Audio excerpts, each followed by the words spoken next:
friends, welcome back to Judy's Cooking Diary. இன்னைக்கு நம்ம சேனல்ல ரொம்ப சிம்பிள் ஈஸியா குவிக்கா செய்யக்கூடிய ஒரு ரெசிபி தான் பார்க்க போறோம். பிரஷர் குக்கர்ல கீ ரைஸ் எப்படி செய்யறதுன்னு பார்க்கலாம். வாங்க வீடியோக்குள்ள போலாம்.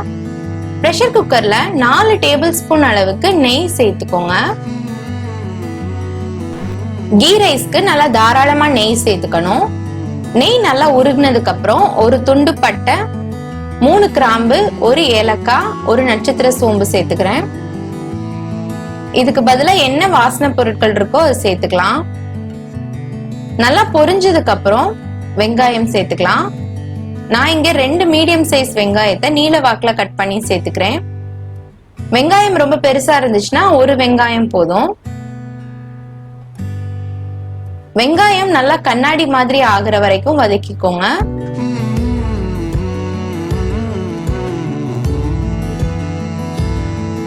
வெங்காயம் நல்லா கண்ணாடி மாதிரி வதங்கிருச்சு. இதுல நம்ம காரத்துக்கு பச்சை மிளகாய் மட்டும்தான் சேர்க்கிறோம். நான் இங்க 3 பச்சை மிளகாய கீறி சேர்த்துக்கிறேன். 1 டீஸ்பூன் இஞ்சி பூண்டு பேஸ்ட் சேர்த்துட்டு பச்சை வாசனை போற வரைக்கும் வதக்கிக்கோங்க. 2 நிமிஷம் நல்லா கிளறி விட்டுக்கோங்க. இந்த நெய் சாதம் செய்யறதுக்கு ரொம்ப கம்மியான பொருட்கள் தான் தேவைப்படும், பட் ரொம்ப டேஸ்டா இருக்கும். நல்லா வதங்கினதுக்கு அப்புறம் கொஞ்சமா புதினா, கொத்தமல்லி இலைய பொடியா கட் பண்ணி சேர்த்துக்கோங்க.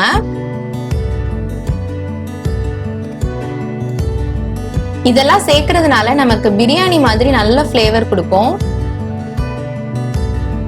கொத்தமல்லி புதினா சேர்த்ததுக்கு அப்புறம் ஒரு நல்ல வாசனை வரும்.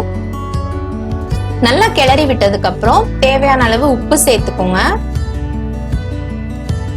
நான் இன்னைக்கு 1.5 கப் அளவுக்கு சீரக சம்பா அரிசியை ஊற வச்சிருக்கேன். எந்த கப்ல மெஷர் பண்ணோமோ அதே கப்ல தண்ணி சேர்த்துக்கணும். 1.5 கப் சீரக சம்பா அரிசிக்கு 2.5 கப் தண்ணி சேர்த்தா கரெக்டா இருக்கும். 10 நிமிஷம் நல்லா கழுவிட்டு ஊற வச்சிருக்கேன்.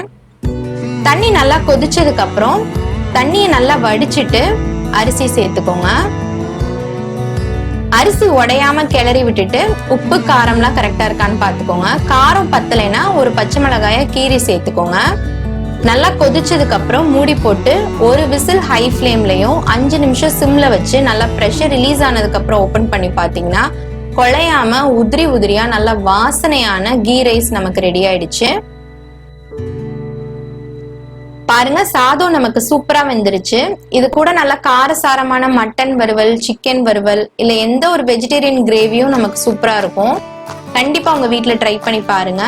இதுல நம்ம கொஞ்சமா நட்ஸ் ஃப்ரை பண்ணி நம்ம சேர்த்துக்க போறோம்.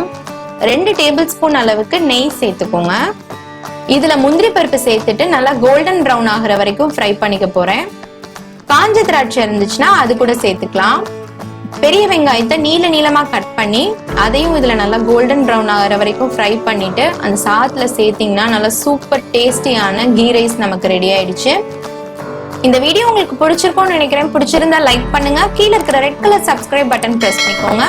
பக்கத்துல இருக்கிற பெல் ஐகான் பிரஸ் பண்ணிக்கோங்க. அப்பதான் ஜூடிஸ் குக்கிங் டைரியில வரக்கூடிய வீடியோஸ் உங்களுக்கு நோட்டிபிகேஷனா வரும். நான் உங்களை இன்னொரு இன்ட்ரெஸ்டிங்கான ரெசிபி வீடியோல மீட் பண்றேன். அது வரைக்கும் ஸ்டே டியூன். தேங்க்ஸ் ஃபார் வாட்சிங். பை.